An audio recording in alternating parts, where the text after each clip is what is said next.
Hello, spooky crew. Our tote bag drawing is officially closed, and we just want to say a massive thank you to everyone who entered. We are so grateful for the love and the support, and we have loved reading your reviews. Missed the tote? No worries. We're still sending out high-quality vinyl stickers while supplies last.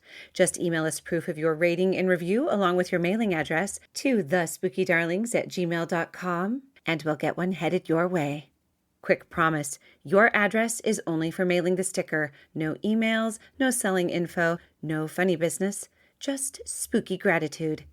Thanks again for supporting the show. You are the reason we do this. You're listening to The Spooky Darlings, a podcast where three sisters get together and tell tales that are frightening as well as fascinating. Today we are in our Cryptid Crawl in our, 10th state, Hawaii? Is Hawaii 10? Connecticut, Delaware.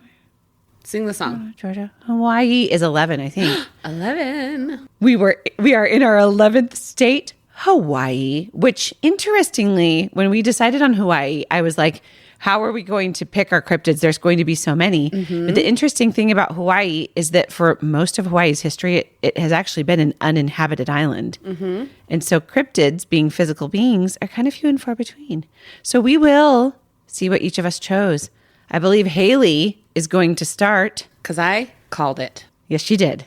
Like I would try and call shotgun, but I was the littlest. So I never got it until I threw up in the back of the car. And then I would promptly be put in the front seat. Do you know that I make my kids call shotgun, even if it's just the two of us in the car? If they start getting in, I'm like, I'm sorry, did you call shotgun? And they're like, sorry, shotgun. Thank you. Yes, now you can have it. Now you can have it. Okay. Okay, so we are doing Hawaii cryptids. And before I tell you exactly which cryptid I'm doing, I'm going to tell you like a little story. Okay. But first I'm going to start with this like kind of anecdote. Yeah, but it's unknown. So, okay. They say the trail to Kaina Point is safe in the daytime.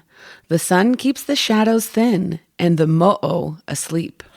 But at night, when the waves are too quiet and the sand feels like it's breathing under your feet, that's when you know you're being watched. Ooh. So, picture this.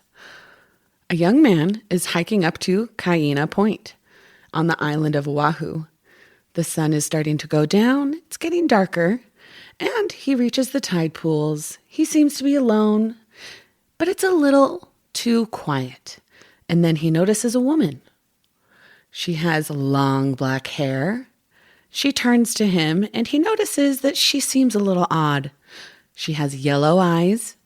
Her skin seems to be scaly, but she is mysteriously alluring. And then she smiles at him and says, "Ihele mai," meaning come closer.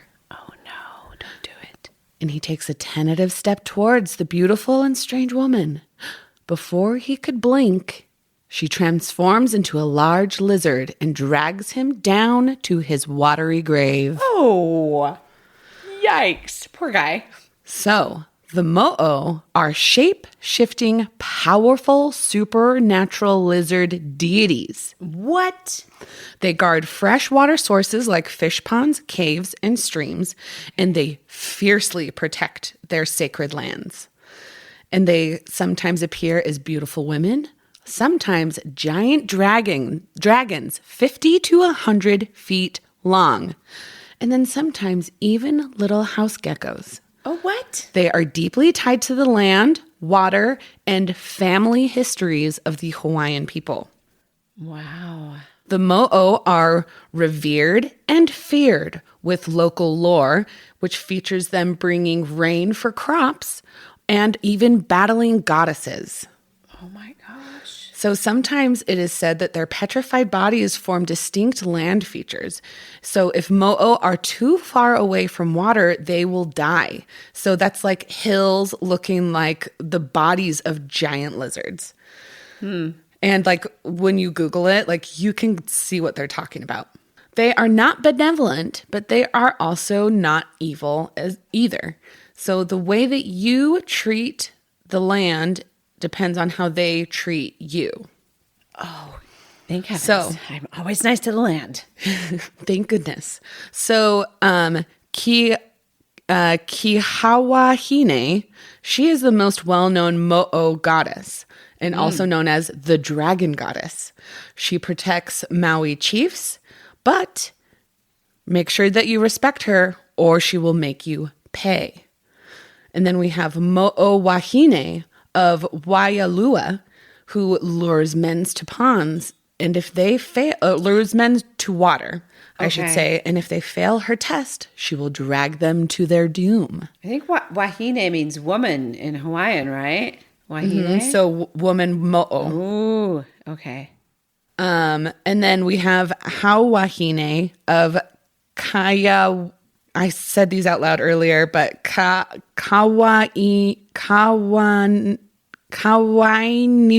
Marsh. Sorry, everybody. You sure you nailed it? I'm trying my best. And this, she is known as a benevolent guardian of food and resources, but will punish those who are greedy and disrespectful, Okay. especially to the lands.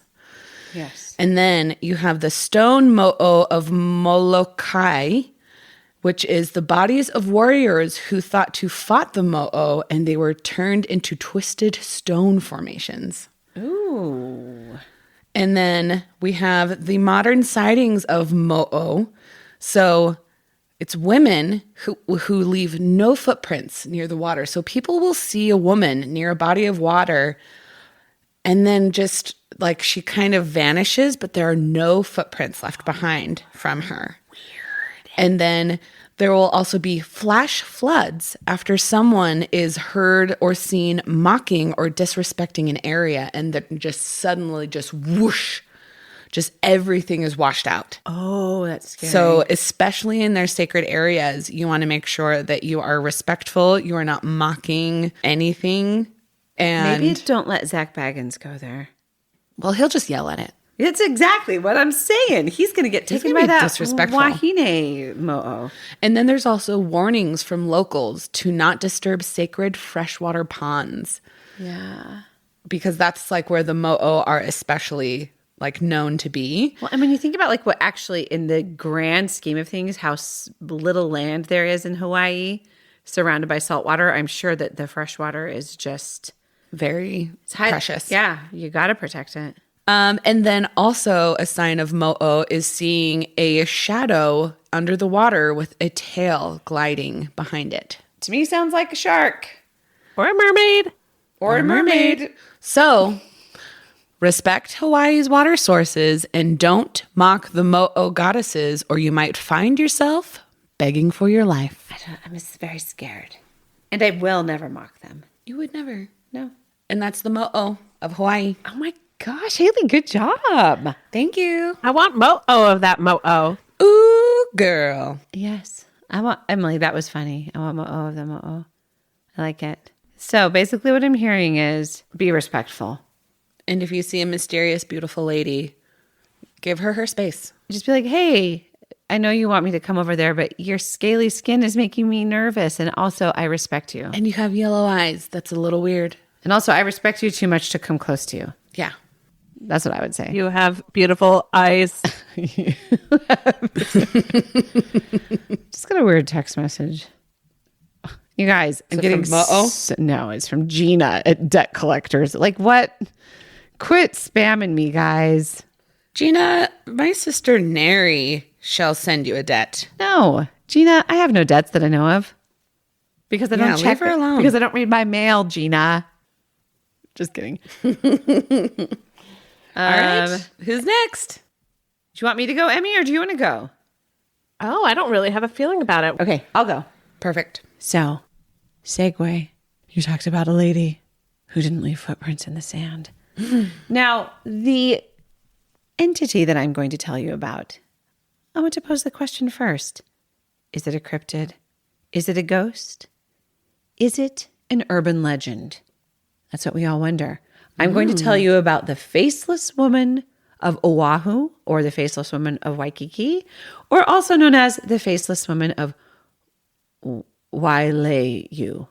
Okay, my sources are monstershereandthere.com, and another one I don't remember. Oh, I'll send you my sources. Oh yes, thank you. And also mysteriesofhawaii.com. Those are my two sources. So there is, okay, so if we go along the urban legend thread, this is basically it. In Oahu, there was a theater. It's been torn down since then, but it was a drive-in movie theater in Waileu. And there was reported by multiple people, but why it is urban legend is that no firsthand accounts. It's always like, my uncle took a lady to the movies, or my cousin knew someone who took a lady to the movies, and this is what happened. They're always taking a lady. Yes. So this is why it was considered urban legend. But basically, there is a girl that went to the restroom around midnight at this drive-in movie theater to freshen up her lipstick. And as she was looking in the mirror, she noticed that there was a woman next to her, kind of standing behind her. And as she did her lipstick, she would say something to the woman, and the woman wouldn't respond. And then she'd look up and see that the woman had no face and no legs. It was just the figure of a woman with long hair, faceless and legless. So the girl would spin around to kind of see like, what's happening behind me? And there would be nothing there. And in the urban legend, or in the story that was told, she fainted. And then there was another version of the story where a woman walked in and she sees in front of her a woman brushing her long, beautiful red hair. Ooh. And very, very long and beautiful. And she walked over and says something to the woman like, oh, nice night for a movie. Just something, casual that you'd say to a stranger. And, a simple greeting. And the second the woman turned slightly to look at her, she realized that it was a woman with no face. So there's kind of like two versions, basically the same thing. But in this version, the girl had a mental breakdown, not necessarily fainted, but had a mental breakdown and ended up in a mental institution for a few weeks. Whoa. So this was kind of like reported by a radio host in Oahu at the time. And he sort of said, what I've noted is I've heard multiple reports. And he said actually countless reports of this, but none of them firsthand. So he chalked it up to an urban legend. It was all of these cases happened in the 60s and 70s, right? But 20 years later, there was a folklorist named Glenn Grant, and he became very interested in this report that this man Krause had written, the one that was like, I think this is an urban legend, right? We've heard reports about it, but none of them are firsthand. So Glenn Grant actually was like, I'm going to use this as an example of an urban legend because it's like a story that's told, but with no firsthand events. So Glenn Grant was on an Oahu local radio show, and he was talking about Hawaiian ghost stories in particular. And he brought up this case of the faceless woman. But what happened was, instead of people saying, yeah, you're right, everything, like we've all heard of this, but no one has the firsthand account, he was inundated with phone calls of firsthand accounts of people who had encountered this faceless woman. No way. And not just from 20 years in the past, but even recently. So this was like I want to say he did this, like this was 20 years later, like in the 82. So this is in the 80s. So it was like 60 years or in the 60s or 20 years ago, people had reported it. And then he reported on it in the 80s. So he was given several firsthand accounts. These are the actual firsthand accounts that he received. I'm only presenting you with people that said this happened to them. So in 1965, so a young man called in and said, in 1965, I took my girlfriend to the drive-in and I later married her. And during the second feature, because if you've ever been to a drive-in, it's always a 2-movie feature. During the second feature, she asked me to walk her to the restroom so she wouldn't have to cross the drive-in lot by herself. And so I waited outside. She went in. And a minute later, she ran out screaming from the restroom. And I looked past her kind of into the restroom to see what it was, to see what the problem was. And I saw that there was a faceless woman with no legs that was coming out of the stall and kind of pursuing his girlfriend. And so this man said, I actually saw this happen. My girlfriend went into the restroom. She came out screaming, and I looked behind her and saw this floating figure coming towards her. Then in 1989, so that was in 65. So in 1989, the drive-in had actually been torn down by this point. So But the faceless woman appeared in the basement of a hospital in Honolulu. 2 mechanics were working in the boiler room in the basement. And they turned and they looked, and they saw a woman in a hospital gown who was kind of ambling down the hall towards them. And she was walking really slowly. And she looked kind of odd, like she was stooped over. And they just thought, okay, so she's like a mental patient that's like not quite in her right mind and who isn't feeling well. That's why she's walking this way. So they called out to her and they said, hey, are you lost? Do you need help? And she looked up. And she tucked her long black hair this time. So we had heard reports of it being long red hair, but she had long black hair. She tucked her long black hair behind non-existent ears. And she looked up and they said, not only was she faceless, but in the place of where her face should be was like a void.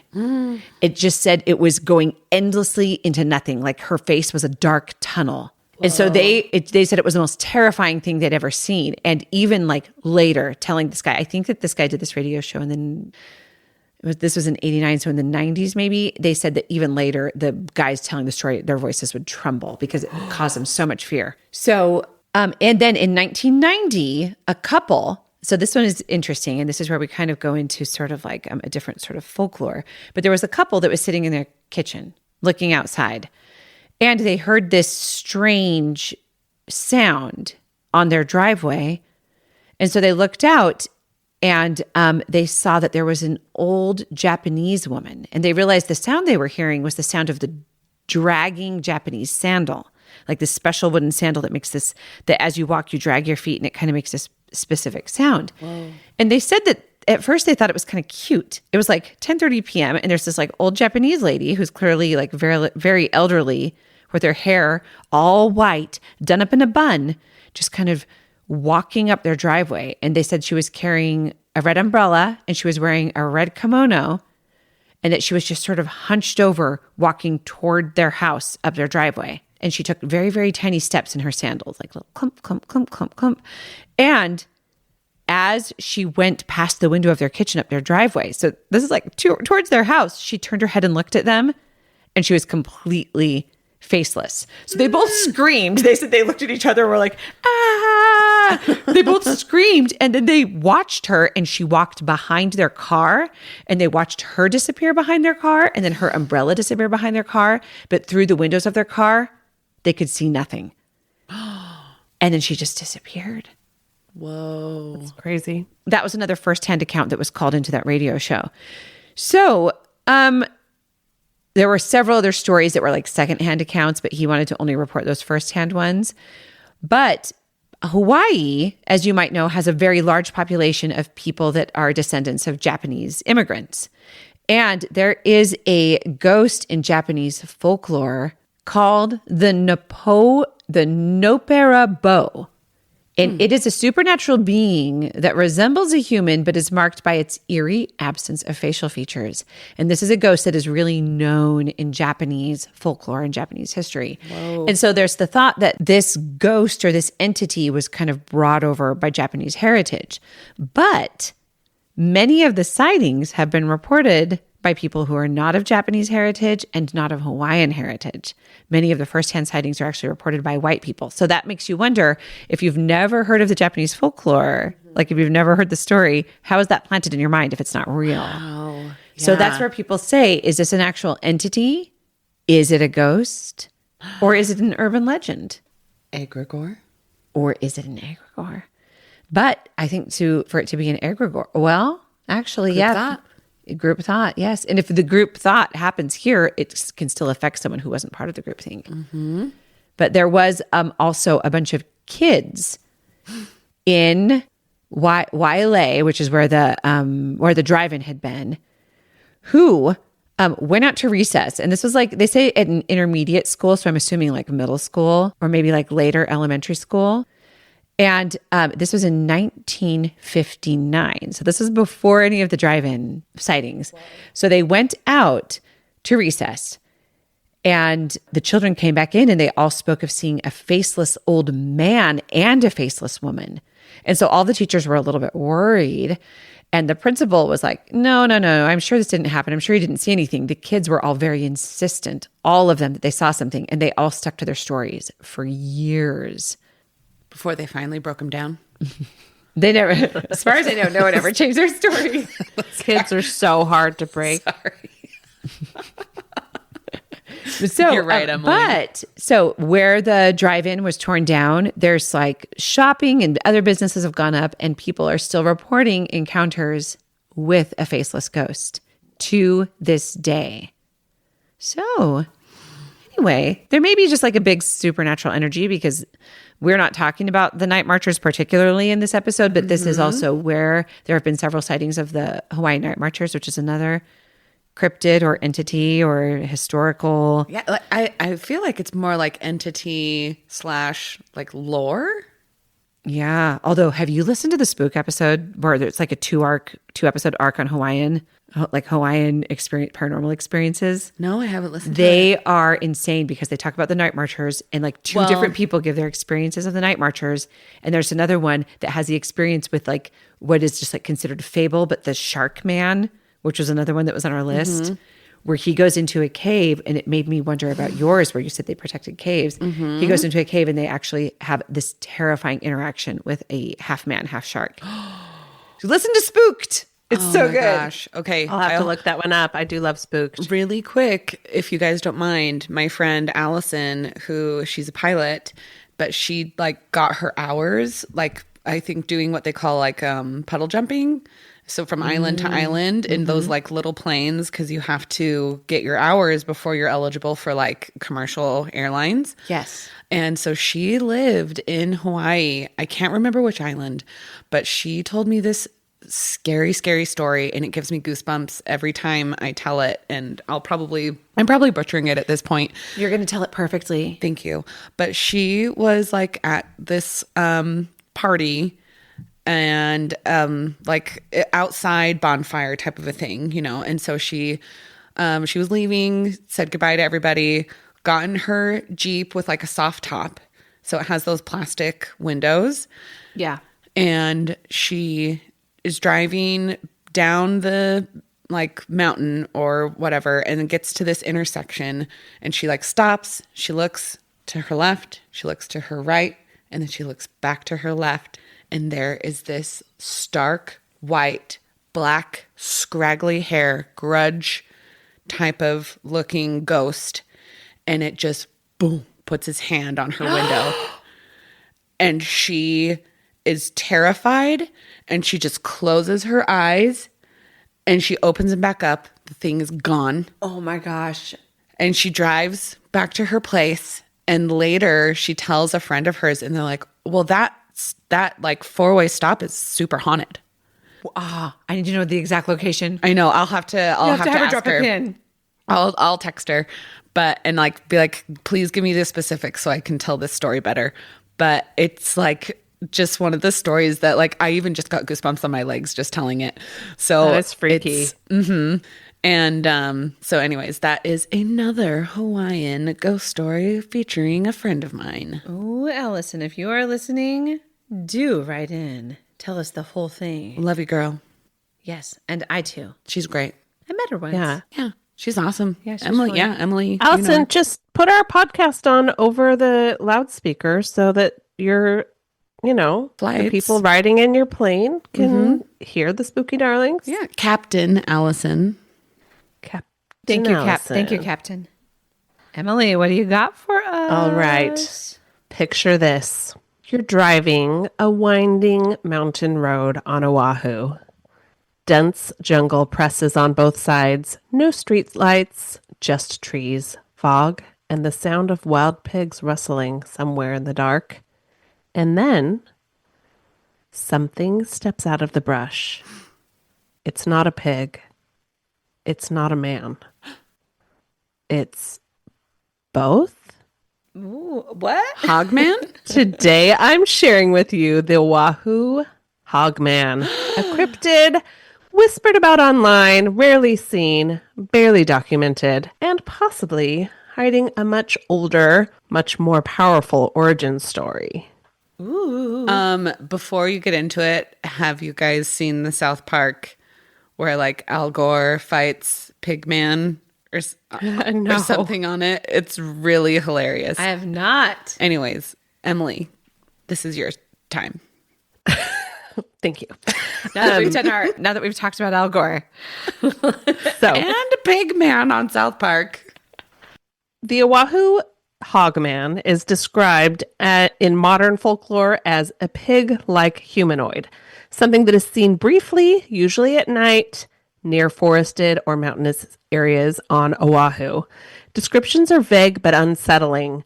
He has a short, stocky body, pig-like features, sometimes a snout, sometimes a flattened nose, a humanoid stance, and in some tellings, disturbingly human eyes. Ooh. Sightings are rare and mostly shared through cryptid forums, message boards, and word-of-mouth stories. One commonly mentioned area is Mount Tantalus, a winding jungle-covered road where wild pigs are already known to roam, which raises the question, is this just a wild boar seen at the wrong angle, or is it something else entirely? I feel like there's a big difference between a wild boar and a human. You're right. I feel like the up on two legs thing makes a difference. One could say it's tantalizing. And from Mount Tantalus, yes. Good job. Good, Haley. So the Hog Man doesn't have like a bunch of newspaper articles or police reports or like a long paper trail like some of the other more famous cryptids that we've talked about. Yeah. Instead, it kind of appears fully formed, mostly online. This creature did not start as a cryptid. It started as a myth. So to understand the O'ahu Hog Man, we need to talk about Kamapaua'a, which is an important figure in Hawaiian mythology. And apologies if I totally butchered that pronunciation. No. Okay, so Kampua'a's name literally means hog child.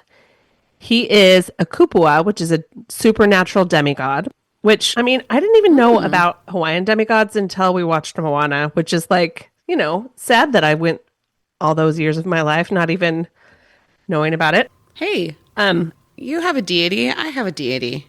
Yes, look at us. Nailed it. So he was born on Oahu and traditionally described as part man, part hog, and fully capable of shape-shifting.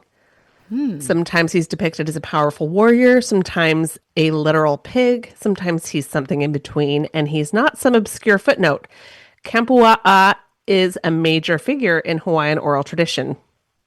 He's most famous for his turbulent relationship with Pele, the goddess of volcanoes and fire. We learned about her in Moana as well.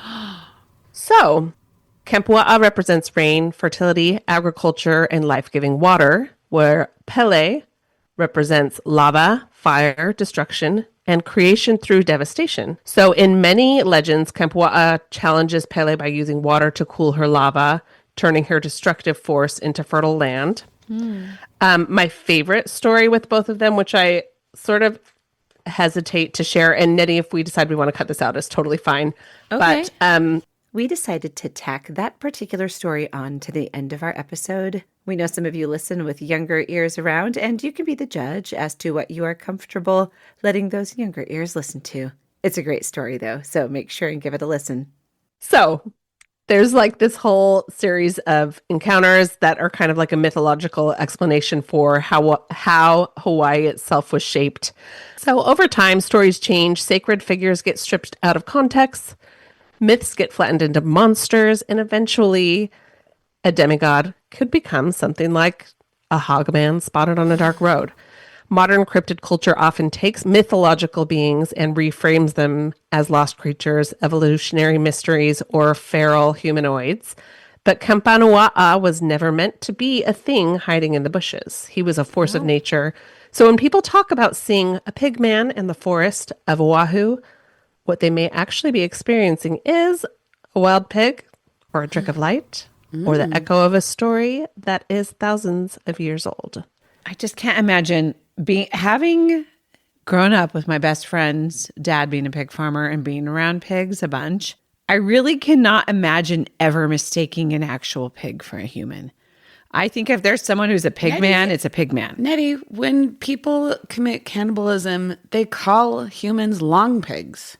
Right. No, I understand that like anatomically we're very similar, but as far as like seeing someone in the forest, I feel like if you're seeing someone who's a pig man, you're not mistaking it for an actual pig. I feel like you're seeing a just pig man. explained it. Long pig.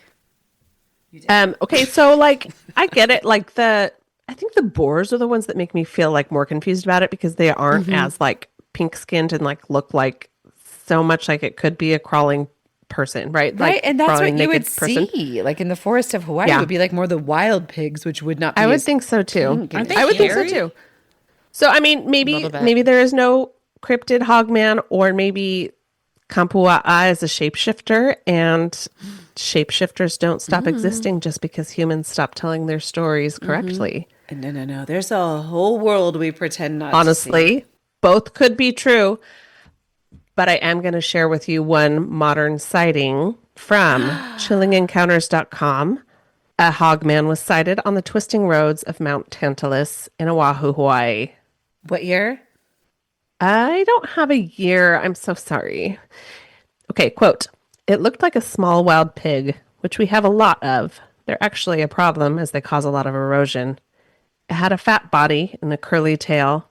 Although its body was that of a pig, its face was something else. Its nose was flat. It didn't have a snout. In fact, it appeared to have distinct human features." And that freaks me out. Can you imagine like a little pig crawling around and it looks like a pig, but then it turns its face and it's got a human face? I would just adopt it immediately. I'd be like, "Oh, you are living with me, you little freak. And Come home with me, and you then, little freak. I'm going to feed you bacon." and then starts Nettie's little Oh, freak that's show. mean. Well, listen, I wouldn't really feed it bacon. I don't like cooking bacon. It makes my whole house smell. Yeah. So anyway, if you're driving alone through the forests of Oahu at night and something seems to be watching you from the trees, you might want to keep going. And that is the Oahu Hog Man. Oh my Yeah. gosh, Emily, that Oh. was great. You know, it's interesting because my cryptid was Oahu based. Your cryptid, Emily, was Oahu based. Mine was on Oahu as well. Oh, it makes me think. Is Oahu the island that has the most paranormal activity? Could be. I wonder, isn't it the biggest island? I think No, so. the Big Island is. I'm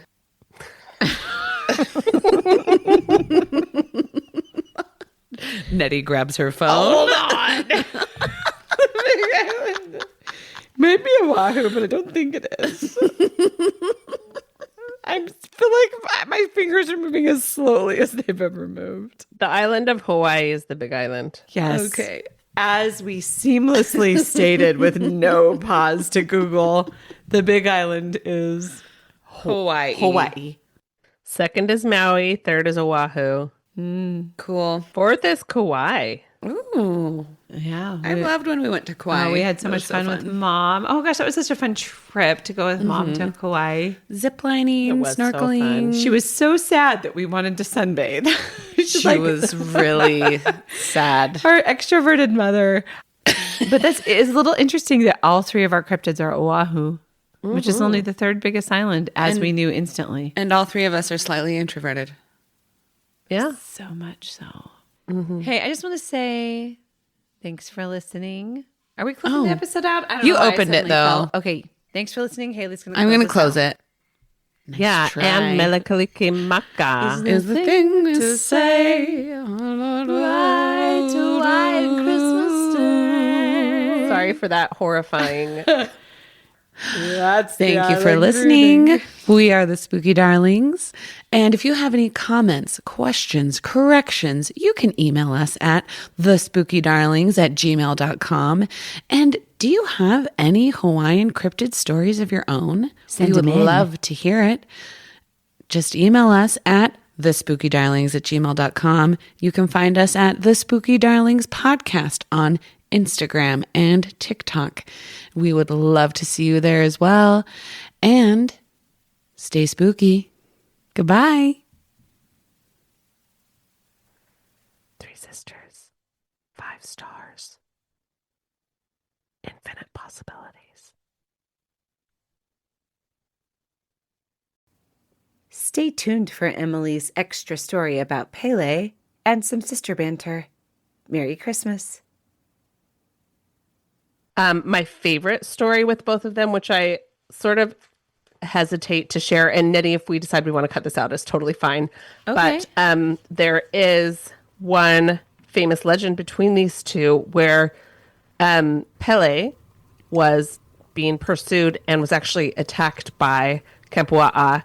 He was trying to force himself on her. Oh. And her sister, Capo, came to her aid, pulled off her vagina, threw it like a frisbee. Oh. It landed on the island of O'ahu and left an imprint which became the location of Coco Crater. She was able to call her vagina back to her before he ran off, like chasing the vagina, because it like whirled under his Nose. nose like a frisbee, and he like ran to go like get that sweet thing, and then just like rustled in the mud, Emily. thinking that it was a real vagina, but it was just the imprint of Capo's vagina that she threw to try to get her sister She's like, away from her attacker. fake you out. Emily, I would appreciate if you said sweet thang. Yes, sorry, I forget. In cryptid episodes, we always need to say thing, not thing. Only in the South. Oh, Which Hawaii is pretty south. it's pretty far south, Nettie. Oh, I'm sorry. Okay. Come on. I forgot how much Hawaii had in common with our southern states. And there is a ghost in Japanese folklore called the... I can't remember what they were called. Call them what you want, I say. I might call them what I want. Oh, it's in my other article. I'll cut this out. Oh, Leave it in. never will I. Okay, hold on. Oh, okay. So, Goodbye.